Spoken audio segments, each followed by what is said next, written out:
Okay, my name's Tom. I work for Aspect Maintenance. I'm a painter and decorator, and I'm going to show you how we would paint a wall that's been papered.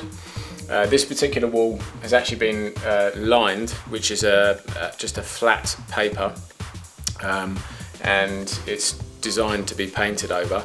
So once the wall is lined, you'll find that it needs several coats to overpaint before you can put your top coat on. So this one here would have had a first primer coat, which is just a Dulux acrylic emulsion, and then you would probably need 3 coats to get it to a solid colour, because you'll find that the paper sucks up the paint to start with.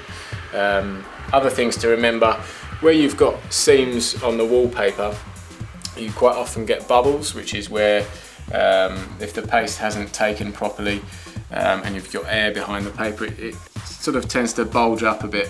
What you can do with that is actually get a Stanley knife and cut around, take off the loose paper, and then put an oil-based undercoat on top.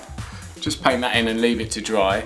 Once it's dry, it seals the paper tightly to the wall, and after that you can then fill over the top with a Tetron filler or poly filler, rub it flat, and once you've done that, your wall is ready to redecorate and repair. If you had a textured paper, for example with a pattern, and you wanted to paint over the top, it's always worth remembering that before you can put your paint over, you will need to seal that pattern behind with an oil-based undercoat again, or a primer, preferably oil-based, just to seal it and get a nice flat finish before you start to overpaint.